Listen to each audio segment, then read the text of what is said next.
बिस्मिल्लाहिर्रहमानिर्रहीम। अस्सलाम वालेकुम नाज़रीन, उम्मीद है सब खैरियत से होंगे। आज मैं आपके साथ शेयर करूंगी नमक पारों की रेसिपी। इनको बनाना बहुत आसान है और ये बहुत क्रिस्पी बन के तैयार होते हैं।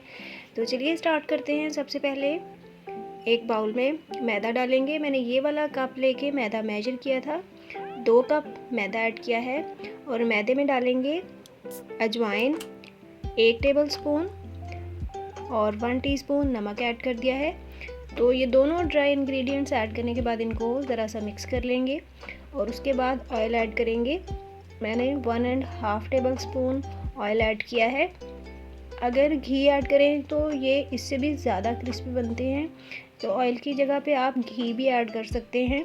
तो एक दफ़ा घी ऐड करने के बाद अच्छे से मैदे के अंदर उसको मसल लेंगे और उसके बाद थोड़ा थोड़ा पानी डाल के नमक पारों के लिए डो तैयार करेंगे। इसकी डो हमने हार्ड तैयार करनी है। जैसी हम रोटियों और पूरियों के लिए डो बनाते हैं वो सॉफ्ट होती है, लेकिन नमक पारों के लिए हमें सख्त डो तैयार करनी है। अभी मैं आपको दिखाऊंगी कि ये डो किस तरह से होनी चाहिए। तो ये देखें, इसको मसलने के लिए काफ़ी फोर्स लग रही है, यानी कि ये काफ़ी हार्ड डो है। तो ये तैयार करने के बाद हम इसको काउंटर पे ही आधे घंटे के लिए छोड़ देंगे। आधे घंटे के बाद डो हमारी सेट हो चुकी है। अब हम इसको 2 हिस्सों में डिवाइड कर लेंगे, यानी कि इसके 2 पेड़े बनाएंगे। ये अभी भी डो हार्ड है। अगर थोड़ी देर छोड़ने के बाद डो ज़रा सॉफ्ट हो जाए तो इसको आप थोड़ी सी दोबारा से हार्ड कर सकते हैं, लेकिन हमें इनके लिए हार्ड डो ही चाहिए। तो इस तरह से पेड़े बनाने के बाद इसको अच्छे से बेल लेंगे। रोटी की तरह हमने इसको बारीक बेलना है और मैं बेलने के बाद आपको दिखाऊंगी कि इसकी जो तय है वो कितनी मोटी होनी चाहिए। ये डो बहुत हार्ड है। नॉर्मली हमें इसको बेलने के लिए खुश्के की ज़रूरत नहीं होती है, लेकिन एहतियातन आप थोड़ा सा खुश्का डाल के इसको इस तरह से बेल सकते हैं। अगर आप ये खुश्का ना भी डालें तो ये बिल्कुल भी सतह के ऊपर चिपकेगी नहीं, काउंटर के ऊपर बिल्कुल भी नहीं चिपकेगी। देखिए इस तरह से। तो इतनी हमने मोटी रोटी बेल लेनी है अच्छे से। इसको गोल बेलने की ज़रूरत नहीं है, जिस तरह से मर्ज़ी आप इसको बेल सकते हैं। और ये हमारे पास एक कुल्हाड़ा है जिससे हम नमक पारे कट करेंगे। तो ये कटर है हमारे पास, इससे इजीली कट हो सकते हैं। आप छुरी भी यूज़ कर सकते हैं, कोई मसला नहीं है। तो इसको इस तरह से नमक पारों की शेप में कट कर लेंगे।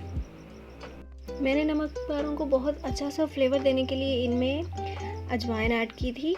आप अपनी मर्ज़ी के मुताबिक ज़ीरा भी ऐड कर सकते हैं। ज़ीरा और अजवाइन दोनों का टेस्ट इनमें बहुत ही कमाल का आता है।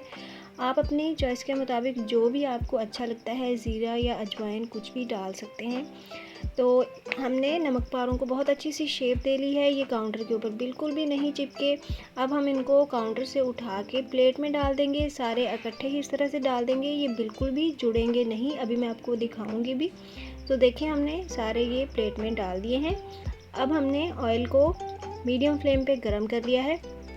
तो प्लेट में जो हमने नमक पारे डाले हुए थे वो सारे इस तरह से ऑयल में फ्राई करने के लिए डाल देंगे। अभी मैं आपको दिखाऊंगी। अभी ये आपको जुड़े जुड़े लग रहे होंगे, लेकिन अभी जैसे ही ये फ्राई होना स्टार्ट हो जाएंगे तो ये बिल्कुल सेपरेट हो जाएंगे। तो हमने नमक पारों को लो मीडियम फ्लेम पे फ्राई करना है। अगर हम इनको हाई फ्लेम पे फ्राई करेंगे तो ये फ़ौरन से जल जाएंगे और अंदर से कच्चे रह जाएंगे। तो इनको लो मीडियम फ्लेम पे फ्राई करेंगे। इस तरह से ये बहुत क्रिस्पी फ्राई होंगे। तो देखें ये सेपरेट होना स्टार्ट हो गए हैं।